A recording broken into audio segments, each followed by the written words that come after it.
2025 is weird. I opened my tiny plastic rectangle this morning and saw a young Indonesian boy Or leading a rowing team. He's famous now. A cinematic shot of an ironing board that got 147,000 likes. And an AI video of Donald Trump watching the fireworks on the 4th of July. And then I walked outside and I realized I'm in Vietnam. Things feel very alive here. Not really sure how I can explain it, but for me, it feels like everything is just easier here. And there's not as much of a sense of urgency to survive, basically. It's 6 a.m. right now. People are active at the beach, doing aerobics, playing volleyball. Coffee is $1, noodles $2 or $3, $60 motorbike rental for a month, $400 apartments, and yeah, it's not the life for everyone, but it's an option for sure. And if you have, you just have to save some bit of money to make it out. I'd say like at least 5,000 is pretty doable. 10,000, you're going to be very comfortable, and then from there you kind of have the time to actually like start something or get something going without the financial stress that you'll have, back in the U.S. And you just need a little bit of discipline, a little grind for a couple months, and then order delivery food every meal. It's pretty affordable, maybe $4 or $5 for that. And then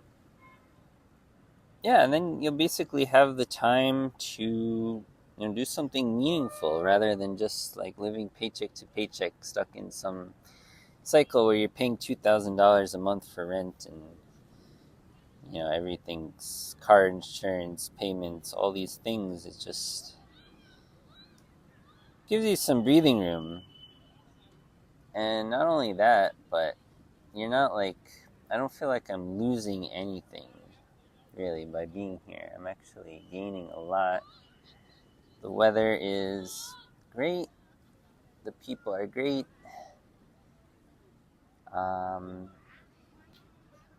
It's all new. And for me, this seems like something that's getting further and further out of reach when I'm in the US. It's harder to just come to a beach on a random Thursday morning and just enjoy the morning. Yeah, I don't know. It's more like you always have to kind of be on top of your game. You have to be in that modality of like the grind and the work. And it's like, sure, it's great to be ambitious, but I don't know. Recently, I feel like that's not really. I feel like that's more of a conditioning that I received being born in the U.S. I don't think it's really the way. Maybe for some people, if you're Sam Altman or you're working on some big tech company, I'm sure there's some incentive there. But for most people, I think it's not really what they need or what they want, or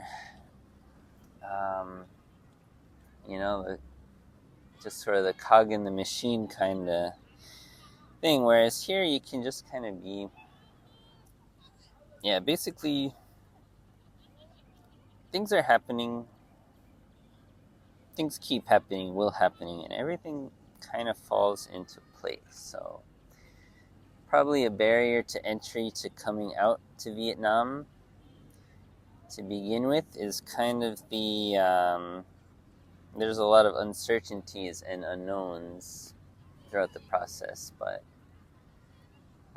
what I've found is that, like, if you can get past that mental hurdle and just actually come out, have a little bit of savings, you'll find that a whole new world opens up, and now there's so much you can do online. I think probably more so than you can in the real world at this point, which a lot of people have not recognized the situation yet, but it's that's the way we're evolving here, and online is the space where people are. It's not really any country, any place. So let me quote a Terence McKenna quote here that I really love. Basically the quote goes, "Nature loves courage. You make the commitment and nature will respond to that commitment by removing impossible obstacles. Dream the impossible dream and the world will not grind you under. It will lift you up. This is the trick. This is what all these teachers and philosophers who really counted, who really touched the alchemical goal, this is what they understood. This is the shamanic dance in the waterfall. This is how magic is done, by hurling yourself into the abyss and discovering it's a feather bed." So when you let go, things are beautiful. And that's been true to my experience so far. I just gotta go into it with an open mind, a little bit of planning, but mostly flexibility, gratitude for what you have so far. And the journey just keeps unfolding. It's kind of like you're on a ship in the river.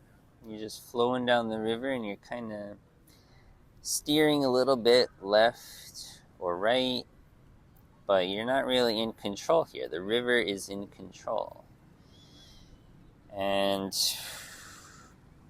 that's really it. You can construct your life from an infinite number of possibilities, but the one that happens to be mine right now is being a nomad in Vietnam. And it's pretty great, aside from some minor food poisoning I got last night, so I'm feeling a little sick from that, but let's check it out.